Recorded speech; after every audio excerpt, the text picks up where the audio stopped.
자, 제일 먼저 선글라스. 사무실에 두고 왔어.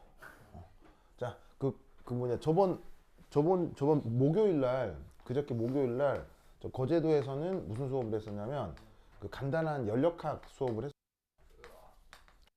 엔탈피, 예, 엔탈피 중에서 이제 표준 생성 엔탈피라고 하는 이 아이디어란 얘기를 했었거든요. 이 표준 생성 엔탈피가 1학년 1학기 중간고사 때 되게 자주 나왔던 편이에요. 굉장히 자주 나왔어요. 그래서 이거 어떻게 문제 푸는지 그 강의를 했으니까 그 거제도 강의도 꼭 봐요. 알겠죠?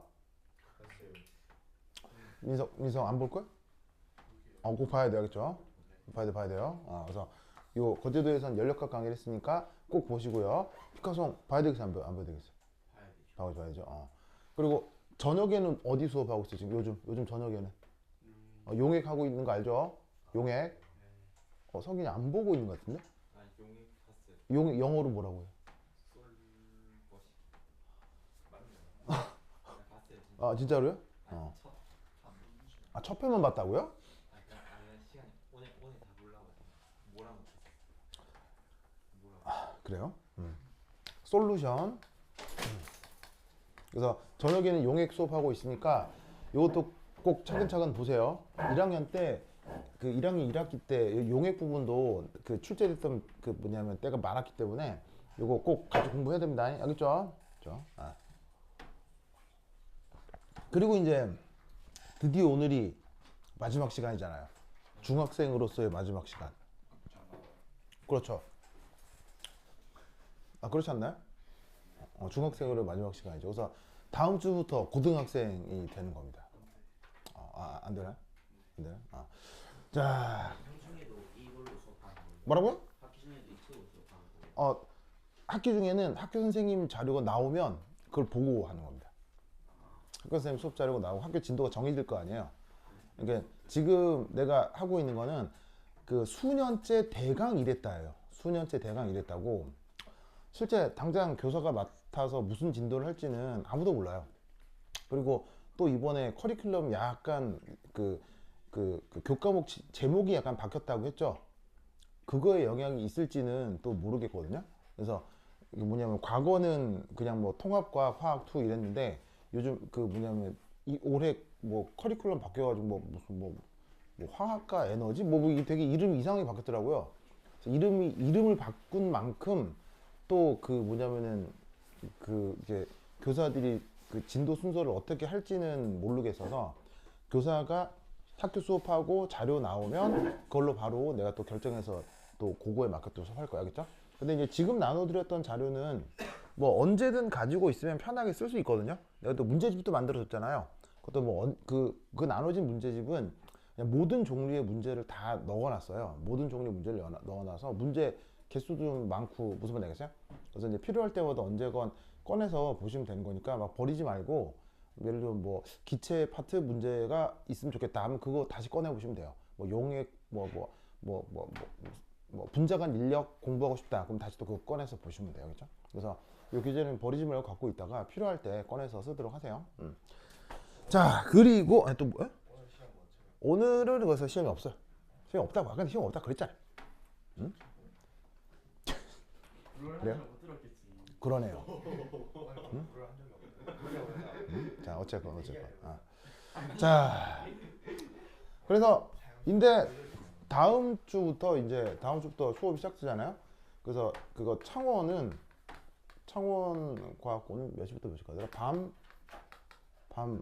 아마 9시 반에 끝나는 것 같던데? 그럼 7시부터인가? 민성 맞아요? 대충 맞을 거예요. 7시에서 9시 반 사이인 것 같고요. 경남이 시간표가 좀 바뀐 것 같아요. 경남이 오전 10시 반에서 1시. 딴 것도 바뀌었어요. 화학만요. 화학만. 그래서 뭐냐면 지금 이 시간 그대로 하게 될 것 같아요. 토요일이요? 네, 요일은 다 토요일이고요. 예, 그래서 바뀐 이유는 그거 뇌가 시간이 안 돼요. 쌤, 토요일 저렇게 시간 한다고요? 예, 아마 그래서 아마 여러분 시간표 미리 짜놓으신 분들이 있을 건데 이게 좀 애매하게 되긴 했는데, 그러니까 예, 학원에서 선생님 수업을 100%다 학원에서 반영을 못했어요. 그래가지고 몇 개 선생님 이동이 됐거든요. 이게 뭐냐면 무슨 이 시간이 더 좋다 나쁘다 이런 문제가 아니고요. 그냥 이게 물리적으로 시간표가 안 나와가지고 그러니까요. 예, 그래 좋은 것 같아요. 예, 그래가지고 나의 경우는 이렇게 바뀌었거든요. 다른 과목은 어떻게 되는지 모르겠어요. 이게 그래서 이게 시간표 바꾸기 너무 어려운데 내가 반이 한 8개, 9개 되거든요. 창원 1, 2, 3, 경남 1, 2, 3에 뭐 중학교생 수업도 뭐 이래가지고 예를 들면 토요일 같은 경우 내가 12시간 수업이 있단 말이에요. 12시간 수업이 있는데 12시간이 뭐야? 토요일은 10시 반에 시작하면 12시에 끝나거든요. 그럼 몇 시간 하는 거예요? 13시간 넘게 하는 거죠. 그래서 시간표가 이렇게 물리적으로 충돌하는 경우가 있어가지고 이렇게 재조정이 됐어요. 그래서 이렇게 여러분 수업은 아마 10시 반에서 오전 10시 반에서 1시, 창원은 밤 7시에서 9시 반 이렇게 될 것 같아요. 그래서 아마 그거 시간표 재조정이 필요하신 분들 있을 것 같은데 이게 아닌 방법이 없더라고요. 방법이 없어서 물리적으로 충돌해서 이것도 내가 수업 하나를 없애고 이렇게 한 거거든요. 내가 해야 될 수업 하나를 없앴어요. 시간표 조절 때문에. 그래서 그래갖고 이렇게 돼가지고 죄송합니다만. 네. 사고내서 미리 잘 짰어야 됐는데 이게 100% 커뮤니케이션이 힘들었던 거죠. 네, 100% 커뮤니케이션이 힘들어가지고 됐으니까. 네. 네. 이게 아니었으면 경남반이 밤에 9시 반에서 12시죠. 그때 했으면 안 될 뻔했어요. 아, 그래요? 딱 좋게 시간 생각나요. 그러니까 이게 자기만 그럴 수 있는 거고요. 다른 사람들은 아닐 수도 있고요. 뭐 이래서 예. 예. 그래서 여기서 이렇게 이제 변경. 창원을 바꿔볼까도 했는데 창원은 일찍 못 오더라고요. 토요일 날. 예, 창원 일찍 못 와가지고 이게 수가 없었어요. 수가 없어가지고 예, 뭐 여러 가지 뭐 옵션을 막 한 10개는 생각해 본 것 같거든요. 막 하다가 이렇게 돼버렸습니다. 네. 네. 그리고 그거 학기 중에도 여전히 내 강의는 스트리밍하고 그 다음에 이제 녹화도 되고 하기 때문에 그 시간표가 개인적으로 안 받는 학생들은 그거 영상으로 그 공부하는 학생들도 있어요. 그래서 이제 뭐 원하시면은 그렇게도 서비스를 해드리니까 참고 바랍니다. 자, 저렇게 이거 뭐 여기서 보면 몇 명은 아마 다른 스케줄이랑 꼬일 텐데 뭐 너무 죄송하네요. 근데 이거 뭐 진짜 죄송하게도 죄송한데 나도 난감한 거야. 막 뭐 그런 거 있잖아. 이게 뭐 선택을 할 수 있는데 뭐 내가 편하자고 뭐 이게 아니고요. 이렇게 막 한 시간에 이게 더블되고 막 이러니까 이게 막 조정하다 이게 됐어요. 그렇죠. 네. 네. 네. 양해 부탁드리겠습니다. 네. 그래. 근데 자기는 뭐 밤이잖아. 9시 반. 그래. 하여튼. 자, 보자. 어쨌건 공부는 해야 되니까 고체 결정 구조 이 문제를 한번 살펴보도록 하겠습니다. 자, 이 고체 결정 구조 이거 있잖아요. 이거 지금 써놓은 이 문제 굉장히 유명합니다. 굉장히 학교 내신 기출로 엄청나게 많이 나옵니다. 요게 경남이 됐건 창원이 됐건 이 파트면은 무조건 한 문제 나옵니다. 알겠죠? 그런데 이제 이게 굉장히 기초적인 문제거든요. 기초적인 문제인데도 이것에 대해서 이해를 잘 못하고 못 푸는 사람들이 있어요. 그래서 지금 풀 이 문제는 굉장히 기초예요. 이걸 못 풀잖아요. 절대 3등급 안 돼요. 알겠죠? 그래서 이거 굉장히 중요해요. 그러니까 이건 전 세계 모든 일반학 책에 다 수록되어 있는 문제예요. 그래서 영재고 과학고 교사들이 내신 문제로 어려운 문제를 출제하는 게 아니고 빵점 방지용으로 출제하는 거예요. 그래서 빵점 방지용을 틀리면 굉장히 치명적인 거예요. 알겠죠? 그래서 이건 절대 틀리면 안 되고 내용을 100% 숙지해야 돼요. 알겠죠? 자, 무슨 말이냐? 물론 교재에 영어로 돼 있을 거예요. 무슨 말이겠죠? 영어로 돼 있을 텐데 내가 또 잔소리처럼 계속 했던 말, 수학, 과학은 뭘 바꾸죠? 성적을 바꾸지만 영어는 뭘 바꾸죠? 인생을 바꾼다고 했죠. 그래서 영어 잘 못하면 큰일 나요. 무슨 말 알겠죠? 큰일 나요. 그래서 영어 절대로 놓으면 안 되고 이런 정도의 영어는 충분히 해석할 수 있어야 되겠죠? 지금 나와 있는 이 연습 문제 4번 옥스토비 책의 연습 문제거든요.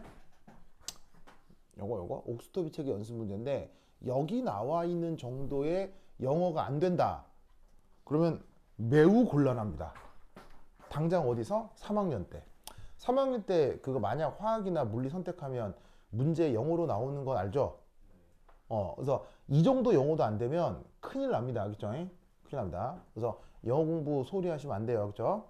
어쨌거나 거기에 나와 있는 그 영어 지문을 최대한 우리말로 내가 바꿔 보았어요. 자, 그럼 이제 이 문제를 차근차근 풀어보도록 합시다. 자, 니켈. 전형적인 금속, 비금속 뭐예요? 니켈이라고 니켈이라는 말 들어본 적 있죠? 그러니까 우리 일상생활에서 니켈 하면 그냥 상식적으로 금속이에요, 비금속이에요? 금속이죠, 금속.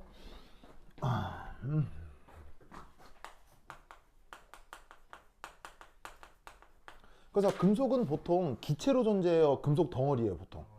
금속이라고 하면 보통 덩어리잖아요. 뭐 쇠덩이, 금덩이 막 이런 말 쓰잖아. 근데 금속하면 기본적으로 고체고 그 고체인 니켈의 58.69라고 돼 있고 단위가 그램퍼몰이니까 이 녀석은 이것의 뭐겠어요?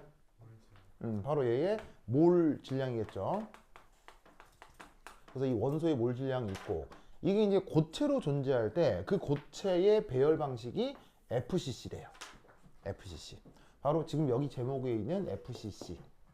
우리말 번역은 면심 입방. 알겠죠? 저번 시간부터 계속 해왔던 거죠.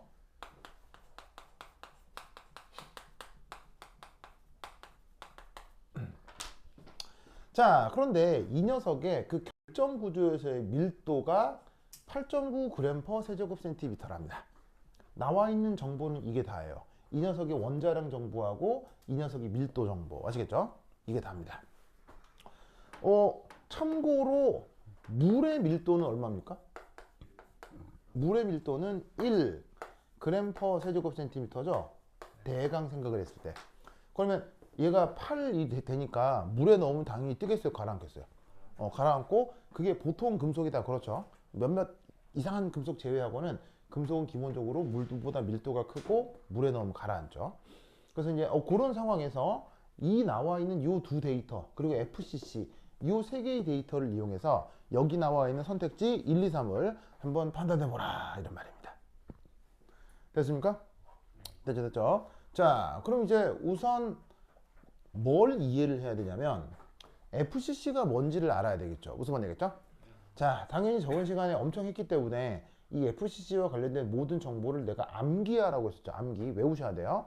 그래서 그걸 암기하고 있는지 한번 확인을 해볼게요. 자, 여기 금속고체인 니켈이 여기 어디 배치됩니까? 우선 첫 번째 면심입방이라고 이렇게 단위세포를 그리면 어디 배치됩니까? 첫 번째 곡지점. 이 곡지점에 공이 하나씩 배치되죠.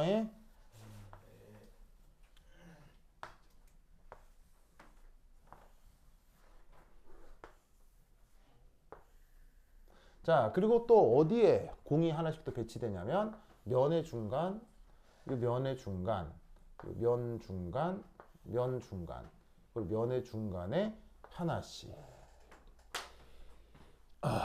됐습니까? 이렇게 배치가 됩니다. 됐죠? 자, 그럼 우선 여기서 이 풀어나가는 과정을 꼭 기억하세요. 그렇죠? 예를 들어 지금 나는 여러분들한테 이해를 돕기 위해서 FCC를 그렸잖아요. 근데 내가 문제를 풀 때는 안 그려요. 무슨 말인지 알겠어요? 왜냐면 이 그림을 나는 100% 외우고 있으니까. 알겠죠? 그러니까 내가 여러분들한테 이 그림을 그리라고 시키는 이유는 이 그림을 머릿속에 완전 사진처럼 박아서 딱 외우고 있어야 돼. 알겠죠? 그래서 계속 그리라고 시키는 거니까 귀찮더라도 계속 반복을 해야 돼요. 알겠죠? 자, 그래서 이 그림을 완벽하게 암기된 상태에서 우선 첫 번째 1.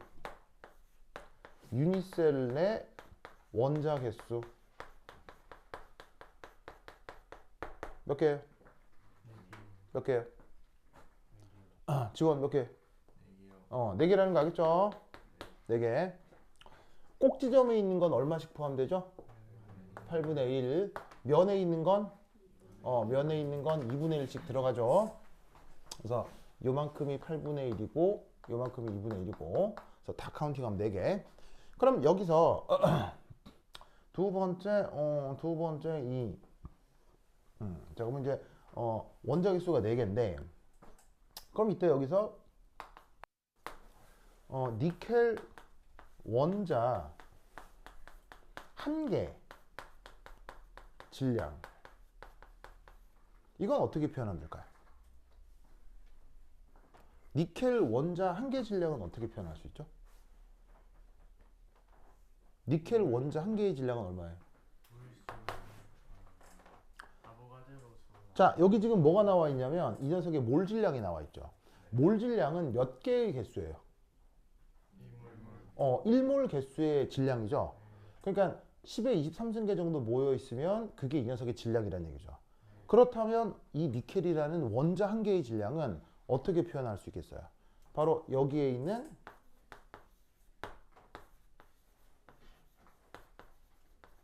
보이시죠? 자, 얘가 이 녀석의 뭐라고요? 몰 질량. 이 몰 질량을 뭐로 나누면 원자 1개의 질량이 되죠? 바로 NA죠? NA가 뭐예요? 바로 아보가드로 수요. 알겠죠? 그래서 1몰만큼 모여있는 것의 질량을 1몰의 개수로 나누면 원자 1개의 질량이 나오겠죠. 이해하셨습니까? 됐죠? 이거 굉장히 기본이죠. 그러면 이것으로부터 유니셀 내 원자 질량. 자, 저 유니셀 내 원자 질량 어떻게 되겠어요? 어떻게 표현하면 되겠어요?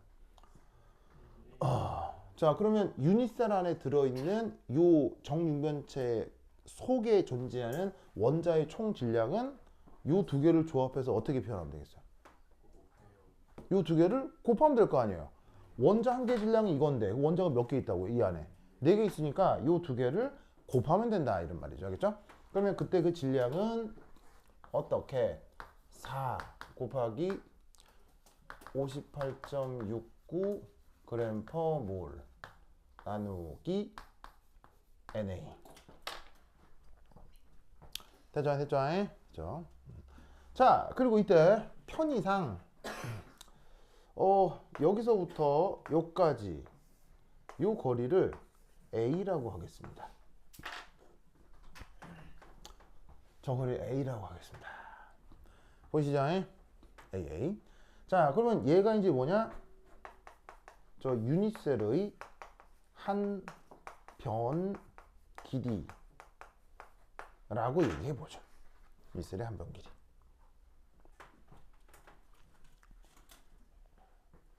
됐죠? 자, 그러면 저 유니셀의 한 변 길이가 A면 얘가 지금 그림이 정육면체잖아요. 여기에 있는 큐빅이라는 말 자체가 정육면체니까 여기서부터 여기까지가 A면 여기서부터 여기까지 A고 여기서부터 여기까지도 A고 맞죠? 그러면 여기서 알 수 있는 것 유니셀 부피는 어떻게 표현할 수 있겠어요? A의 3승 됐죠? A 3승 됐습니까? 자, 그러고 나면 이것의 물질 밀도. 자, 밀도는 뭐를 뭐로 나눠야 돼요? 밀도는 뭐를 말해야 돼요? 바로 부피분의 질량이죠. 자, 지금 이 물질의 질량이 이 유니셀 안에 있는 질량이 얼마예요?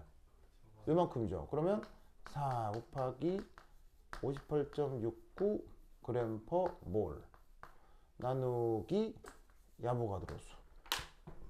그래서 요까지가 이게 질량이고 얘를 뭐로 나눠야 되겠어요? 지금 바로 여기에 있는 A 3승 바로 유니셀 부피로 나누는 거죠. 이게 유니셀의 부피고 여기 유니셀의 질량이고. 그러면 이게 뭐랑 같아야 되겠어요? 그래서 나와 있는 밀도가 얼마예요? 바로 8.90 g per 세제곱센티미터가 된다. 이런 말이지.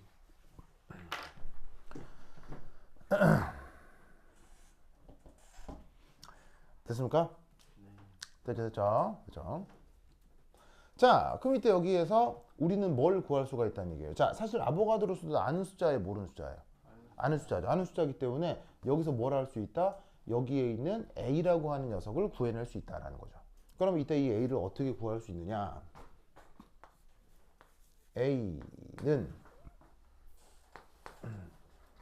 얘하고 이거 자리를 바꿔주면 되죠. 그러면 어떻게 되느냐? 8.90 그램 퍼 세제곱 센티미터 곱하기, 자, 아보가드로 수는 값이 뭐죠?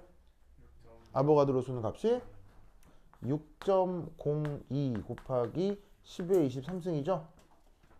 그러면서 계속했던 얘기, 아보가드로 수 단위가 뭐예요? 아보가드로 수 단위가 뭐예요? 아보가드로 수 단위는 몰의 역수라고 했죠. 반드시 기억해야 돼요. 아보가드로 수 단위 없는 게 아니에요. 아보가드로 수의 단위는 요거 몰의 역수 이렇게 써야 돼. 그리고 나누기 뭐 4 곱하기 58.69 그램 퍼 몰. 됐습니까? 그리고 여기 원래 A의 세제곱이 있었으니까 얘를 다시 어떻게 3승근 루트를 이렇게 해주시면 요 A를 구할 수 있게 된다, 이런 말이죠. 됐습니까?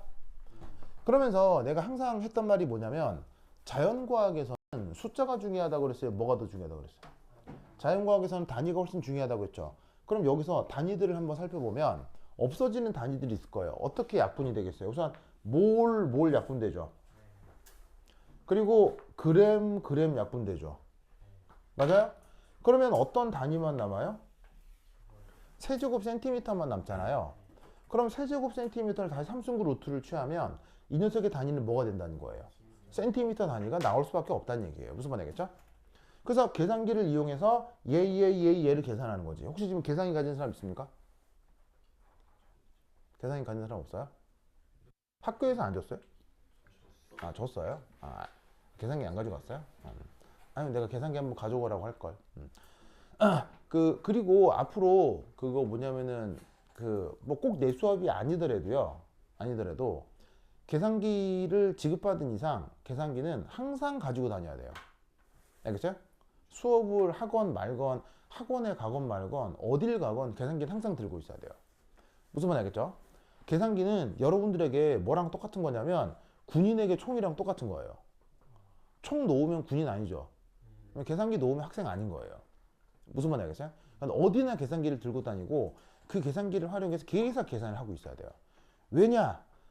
내가 애석하기도 이번 텀에는 계산기 사용 방법 내가 조금 못 가르쳐 드렸는데, 여러분 계산기 지급 받았잖아요. 그 뭐 학교에서 자기 안 줬어요? 안 줬어요? 경남은 줬어요? 줬죠. 창원도 곧 줄 거예요. 예, 그게 뭐냐면 학교에서 대충 계산기를 지정해 주거든요. 대충 지정을 해주면 크게 비싸지 않은 걸로 지정을 해줘요. 그거를 이제 학부모들께서 보통 공동 구매를 하는 거죠. 근데 이제 그거 뭐냐면 경남고학고 엄마들은 이제 빨리 이제 하신 반면에 창원고학고 엄마들은 늦었나 보네. 자, 어쨌건 네. 그래서 그 계산기를 갖게 되면 그 계산기를 가지고 여러분은 계산기가 있으면 계산이 편리할 것 같아요? 계산이 불편할 것 같아요? 계산기가 있으면 계산이 지옥이 돼요. 왜 사실은 계산기를 지급하는 걸까요? 바로 교사가 편의를 위해서예요. 교사의 편의를 위해서예요. 만약에 계산기를 쓰지 않고 문제를 풀라고 하면 수능처럼 모든 숫자가 예쁘게 떨어져야 되거든요. 뭐 공배수가 공약수가 들어있고 뭐 이래가지고 계산이 똑똑똑 떨어져야 된다고. 그런 거면 문제를 만들어내는 사람이 숫자까지 예쁘게 조작해서 내야 되는데, 그러려면 문제 만들어내기가 귀찮겠죠.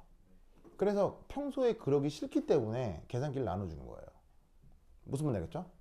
그런데 여러분들이 평생 하던 종이에다가 이렇게 연필로 풀던 그런 계산 방식하고 계산기를 활용한 계산 방식이 같겠어요? 좀 다르겠어요? 다릅니다. 예를 들면 봐봐요.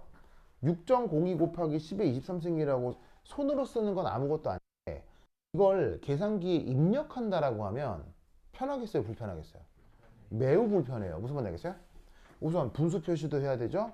지수 표시도 해야 되죠. 그리고 여러분 계산기는요. 입력하다가 뭐 할 수 있게요? 입력하다가 옆에 거 잘못 누를 수 있어요.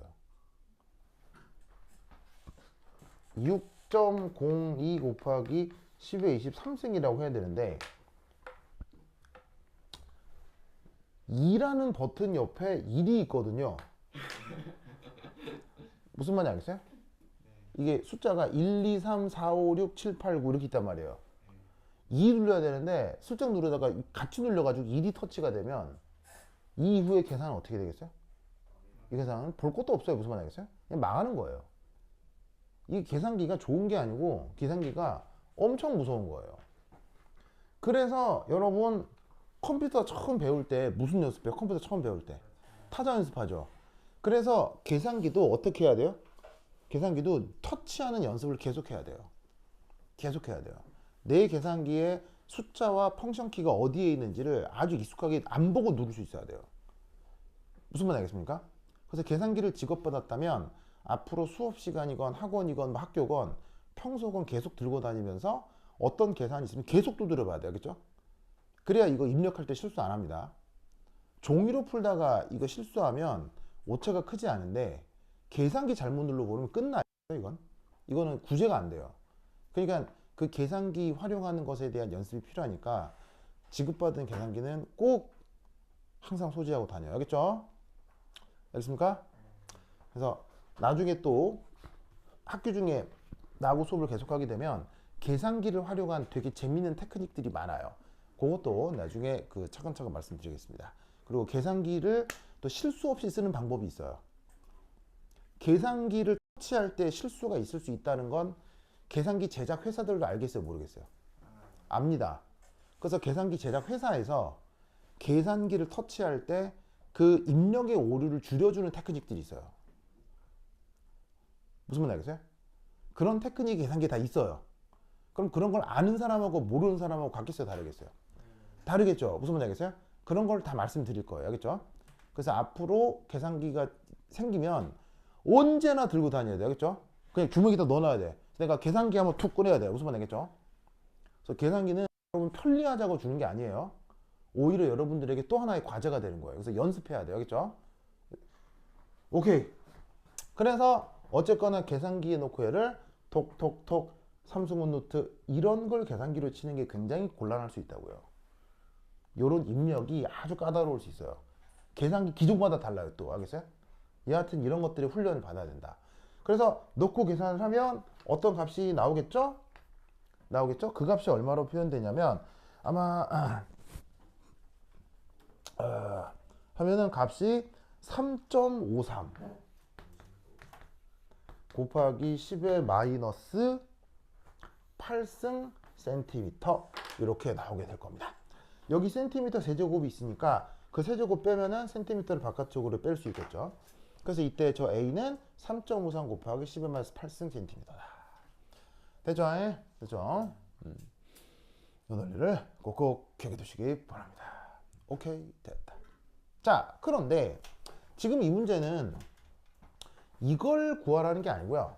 요걸 구하라는 게 아니고 자, 여기서 최종적으로 구한 게 지금 A잖아요. 근데 문제는 뭘 구하라고 했냐면 이 결정 구조 내에서 가장 가까이 있는 두 원자 간 거리를 물었어요. 보이세요? 여기 잘 보시면 가장 가까운 두 원자 간 거리 무슨 관계일까요? 가장 가까운 두 원자 간 거리란 기하학적으로 무슨 관계를 얘기하는 걸까요? 바로 접하는 경우를 얘기하는 거죠. 뭐만 아시십니까?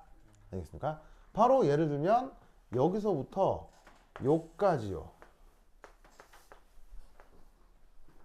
바로 얘하고 얘가 접하게 되어 있죠. 맞습니까? 맞아. 그러면 이때 여기에 있는 x와 여기 있는 A 사이의 기하학적 관계는 어떻게 되겠어요? 바로 여기 각도가 몇 도죠? 여기 각도가 45도죠? 45도죠? 그러면 여기서 자 여기 지울게요. 여기 지금 요 계산은 필요 없겠죠? 자 지우고 그 다음 아시다시피 요런 식의 2차원 대각선 길이 어떻게 표현할 수 있어요? 여기서부터 만약 요까지다라고 하면 바로 1대 루트 2잖아요. 1대 루트 2니까 요 대각선 길이는 루트 2a가 되겠군요. 그럼 우리가 구하려고 하는 어떤 원자와 어떤 원자가 접하고 있는 거리 x는 얘를 뭐 해주면 되겠어요? 절반 해주면 되는 거죠. 그래서 이때 여기서 나타나는 기하학적 관계는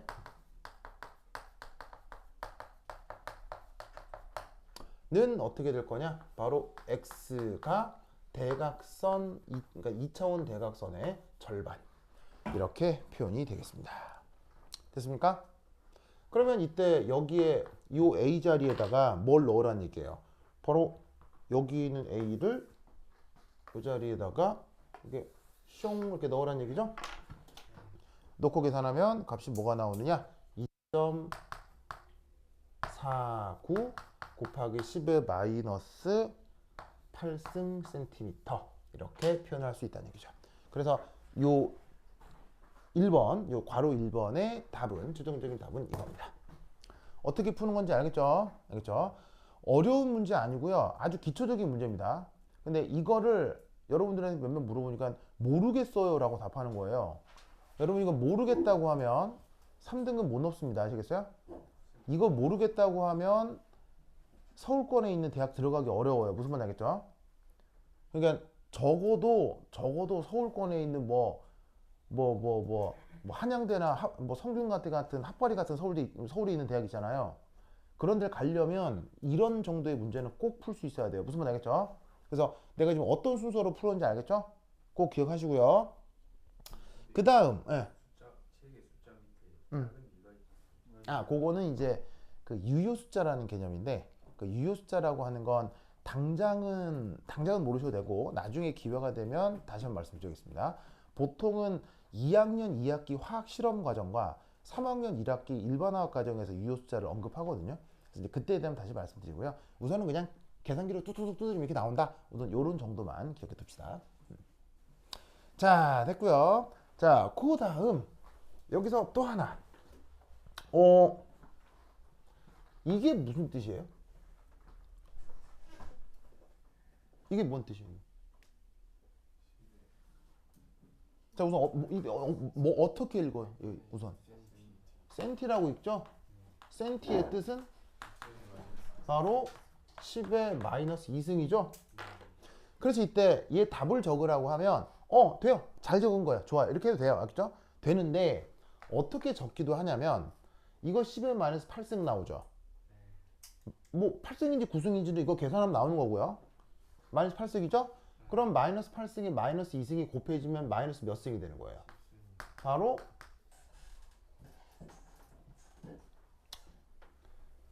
바로 10의 마이너스 10승미터가 되죠? 아시겠죠? 그래서 제 값을 표현할 때 2.49 곱하기 10의 마이너스 10승미터라고 쓰셔도 돼요. 뭐만 알겠죠?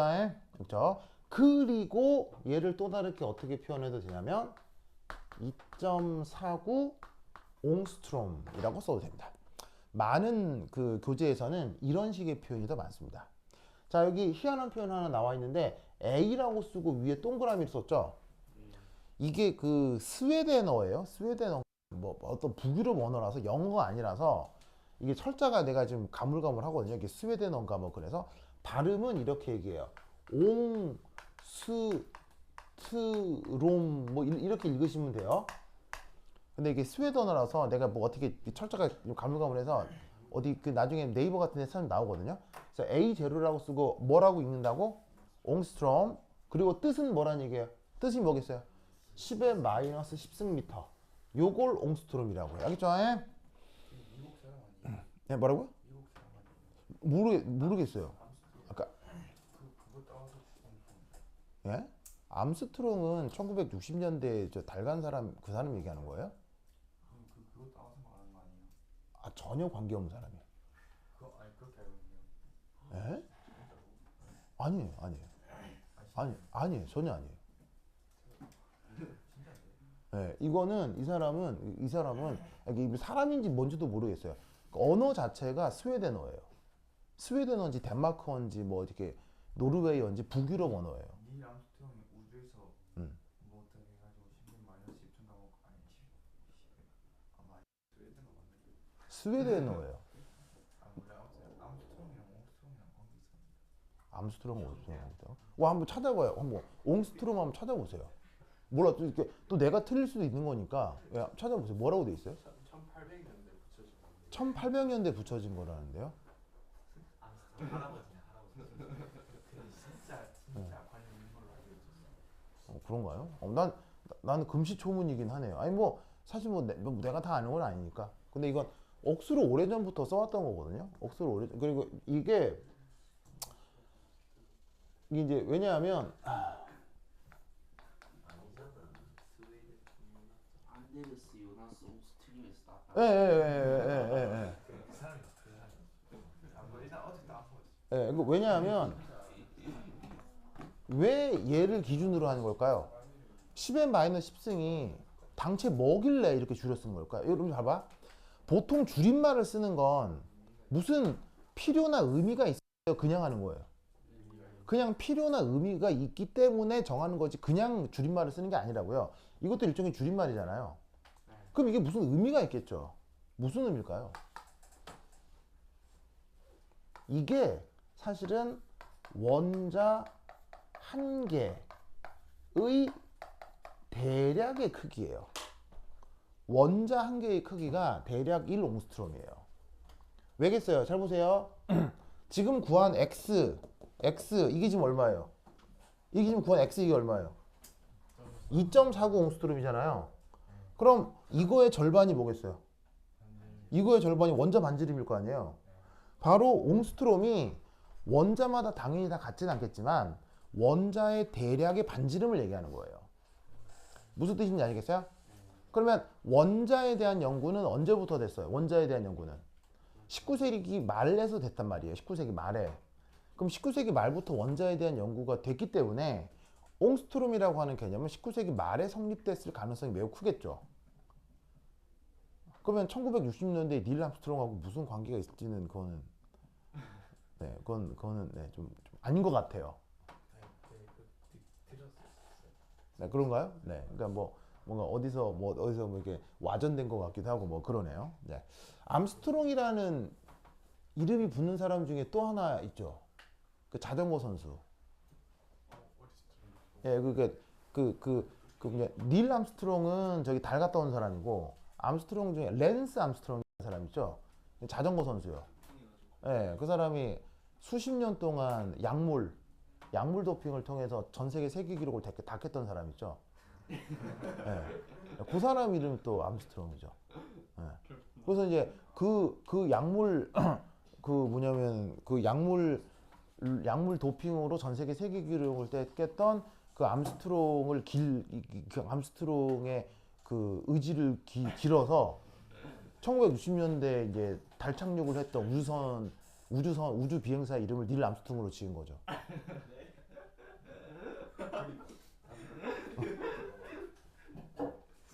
라는 음모론. 자, 이런 음모론은 어때요? 네. 여하튼 그렇다. 자, 보자. 자, 됐죠? 그래서 여기서부터 여기까지 거리도 구하게 된 겁니다. 자, 그리고 이제 새끼 문제 2번을 보면 이건 뭐 사실 1번에서 바로 결정이 되거든요. 그래서 뭐라고 되냐면 이 니켈 원자 반지름을 구하라고 문제에 나와요. 그럼 그걸 R이라고 하자. 자, 얘 반지름 그걸 R이라고 하자. 그러면 그 반지름은 어떻게 하면 되겠어요? 여기서부터 여기까지 구한 저 X를 절반 해주시면 되겠죠?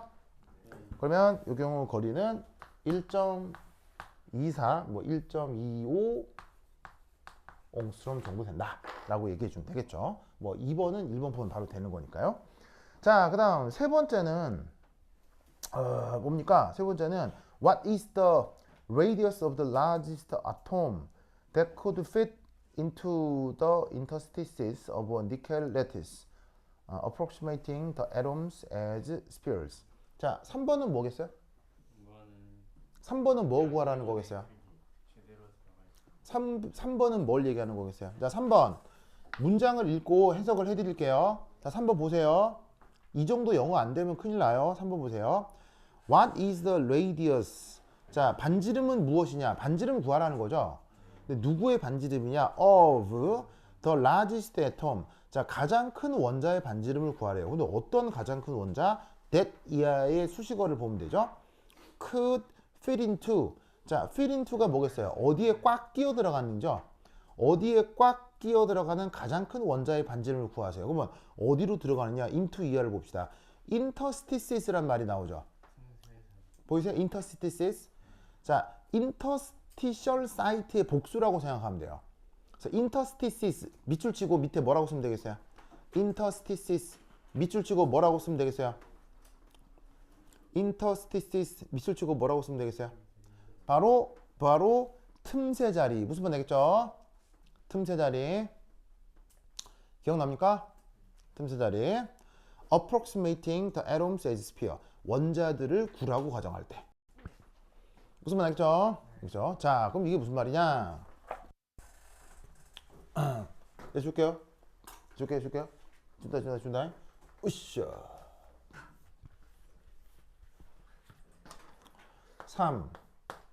3번은 뭐냐면 이 결정 구조에서 가능한 가장 큰 틈새 자리의 크기가 얼마냐?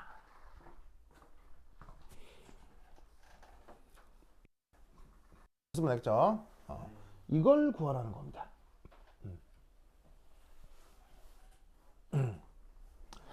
자, 그럼 이제 여기서 1. 그러면 지금은 이거 저번 시간에 했던 건데 여러분 복습해왔는지 모르겠습니다. 지금은 몇 가지 틈새 자리가 나타날 수 있죠?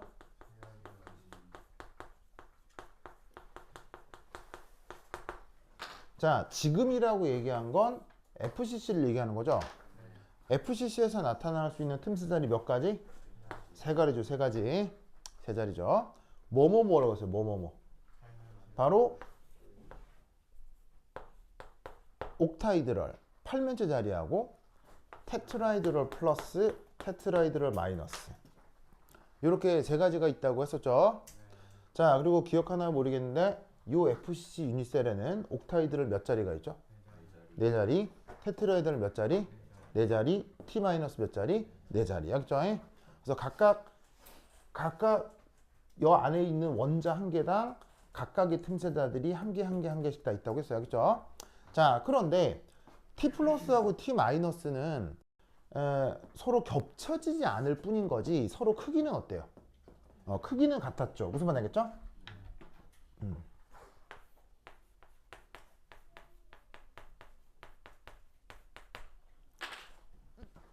그래서 이 경우 이제 두 번째 뭘 해볼 거냐면 자, 여기 지운다. 쭉 지워도 되겠죠? 쭉 지워도 되겠죠? 자, 지우자.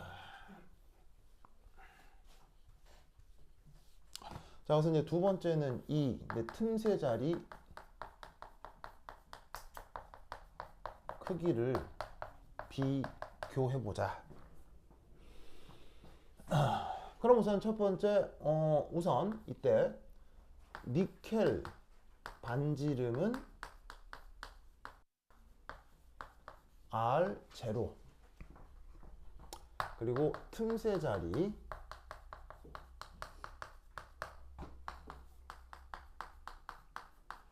반지름은 R- 라고 해봅시다. 자, 첫 번째 1 4면체 자리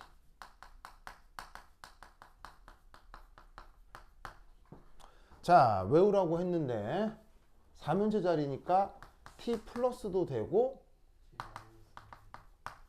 t 마이너스도 되는 거죠. 왜냐면 크기 비교만 할 거니까. 왜? 크기는 똑같으니까. 알겠죠? 그러면 이때 여기서 저 r 제로분의 r 다시 값이 얼마였어요?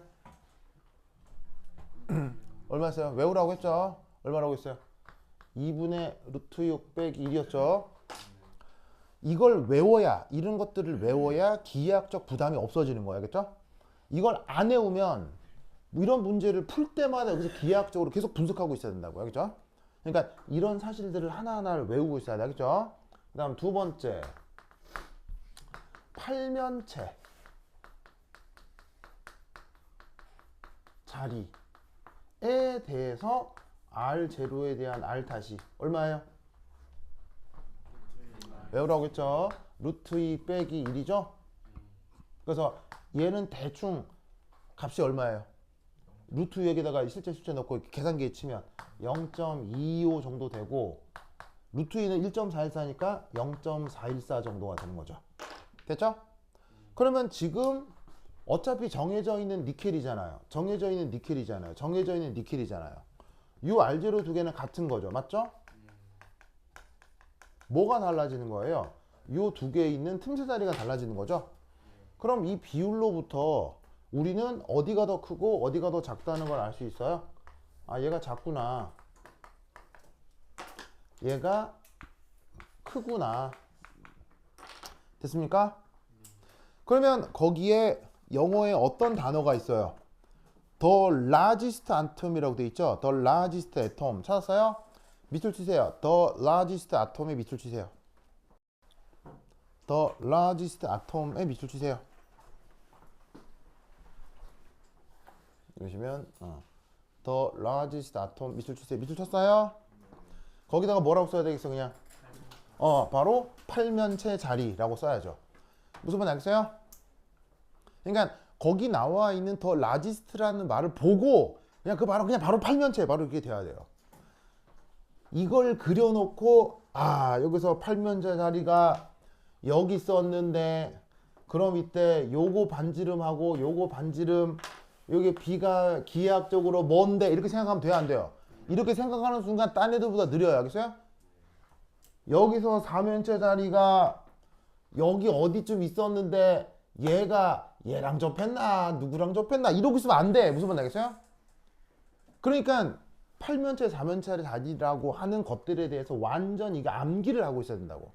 무슨 말 알겠죠?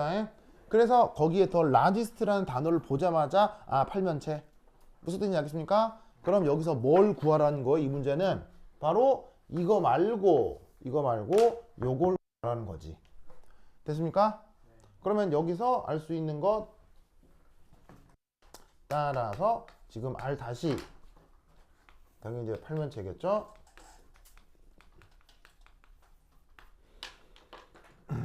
는 0.414에다가 곱하기 R0 이 R0에다가 얘를 뽀봉 됐습니까?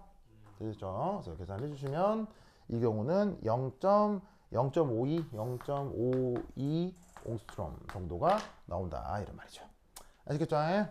그렇죠? 그래서 이렇게 계산을 해낼 수 있어야 됩니다. 그래서 저번 시간에 했었던 FCC 관련해서 여러모로 복습을 좀 해보았어요. 오케이 됐다. 자, 그 다음 어디로 가볼 거냐면 자, 그 다음 하나 추천드리는 게 있는데 11페이지의 연습문제 6 찾았어요? 11페이지 연습문제 6 찾았습니까? 자, 11페이지 연습문제 6에 보시면 거기도 연습문제 하나 나오죠? 근데 딱 뭐예요? 경남과학고 기출이라는 거 알겠죠? 그래서 경남과학과에 보시면 이게 2020년이긴 하지만 1학년 1학기 1차라는 111차 이렇게 돼 있죠? 그게 태그가 뭐냐면 1학년 1학기 1차 12번 9점 이렇게 돼 있다. 보이시죠? 경남과학고 가면 1학년 1학기 기출문제로 이렇게 나온다고요. 무슨 말인지 알겠죠? 그래서 여기에 있는 연습문제 6 이거 꼭 한번 해보세요. 알겠죠? 내가 봤을 땐 괜찮은 문제, 아주 좋은 문제예요. 그래서 경남과학고 선생님들이 되게 심혈을 기울여 낸 거라 꼭 풀어보시고 해설지 있죠? 해설지 해설지 보시면은 충분히 이해를 할 수 있으니까 이것도 같이 공부를 해주세요. 알겠죠? 좋아. 자, 그 다음 어디로 가볼 거냐면, 자, 쭉 넘어가서, 참고로 연습 문제 7 있죠? 한 장 넘겨서 연습 문제 7 찾았습니까? 연습 문제 7 찾았어요? 수능 기출이죠? 수능 기출에서도 이런 정도의 문제는 나와요. 알겠죠? 그래서 수능 기출 문제가 연습 문제 7이니까 해보도록 하시고, 이거 해보도록 하시고, 그 다음 연습 문제 8 요거는 미트디트 기출이야. 알겠죠? 미트디트 기출이니까 학교 선생님들이 좋아하는 문제. 알겠죠? 이것도 해설지 있으니까 공부해 보시고, 한 장 넘겨서 연습 문제 9도 미트디트 기출입니다. 내가 여기 태그는 빼놨는데 이것도 미트디트 기출 연습 문제 9도, 얘도 똑같은 개념으로 문제를 풀어주시기 바래요. 됐다. 자, 그 다음 쭉 넘어가서 중간은 좀 스킵을 하고 쭉 넘어가서 저 뒤에 가면 19페이지 19페이지 찾았대요. 19페이지 19페이지 찾았습니까? 거기 보시면 몇 가지 중요한 이용 결정 구조들 나오죠? 완전 중요해. 알겠죠? 이 완전 중요해. 요거 부터 한 10분 쉬었다 하도록 하겠습니다. 화장실 갔다 오세요.